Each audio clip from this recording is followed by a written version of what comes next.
albishirin ku pioneers, watan gobe da zamu shiga watan September kenan, za a ba kowa KYC. Dan haka kowa da kowa idan ka san cewa kai kana ɗaya daga cikin wanda yake mining din Pi network, so ya kasance ka zama cikin shiri.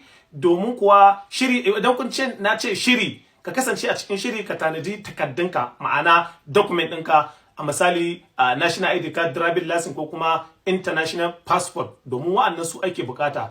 Bari mu baku misali, kun ga wannan mutane da yawa suna amfani da irin wannan takarda ne ko ka sa ka bata abubuwanka domin za su delay ɗinka. So ina baku shawara ya kasance ka je irin wannan takardar, ka je an cire ma na plastic, kar ka je ka dauki wannan ka je kai hoto ka ce zaka samu su wannan takarda ne, takarda ce wannan, kakkasa wannan. Sannan kuma ina so in jawo hankalin marasa hakuri, wayanda suke zuciya suna goge account ɗinsu, wayanda suke zuciya suna ɗaukan file ɗinsu suna saidawa saboda ba su da hankali. Wallahi ku shiga hankalinku, nan gaba za ku zo ku yi da kun sani. Za ku mene? Za ku zo ku yi da kun sani, da kun sani, da kun sani. To ku kiyaye aikin da kun sani. Pi network ɗin da kuke gani shi ne zai zama kuɗin duniya. Zai zama kuɗin duniya. Me yasa ku yanzu Najeriya an ce e-money ya fara aiki, za a fara biyan albashi da shi.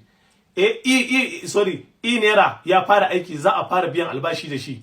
To kaga kenan akwai wani ba a ƙasa kenan. To misali zan baku, gaba ɗaya da kuke gani Pi network kuɗin America ne.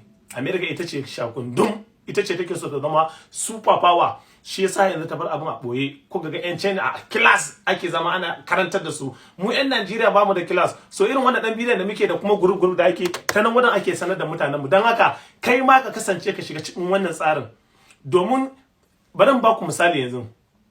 A da can akwai kudaden da ake amfani da su a Najeriya, yanzu ba amfani da su. Akwai yaron da yanzu in aka haife shi, in ka ce akwai kwandala ko naira ko sile biyar na kwandala, bai san su ba. Saboda bai taso ya gansu ba. Mu ma yanzu akwai kudin da aka amfani da su a can baya, babu su, an daina amfani da su. So kiran da nake so in yi anan shine, ya kamata mutane kowa ya shigo cikin wannan tsarin na Pi network. Yawa Satoshi Pi network coins inda da kuke gani nan gaba sai an daina amfani da takarda. Zan bada misali, kwanaki ni na rade lokacin da na dawo ina yin TikTok, na rade ina da TikTok. Lokacin da nake da yan India muke yi. So da na dawo ina yi sai ina ganin wasu na ce ai TikTok ya shiga uku, cizo ya dawo yin TikTok. So na daɗe yana yi, amma da a wancan lokacin na fito na ce tun T15 nake yin TikTok.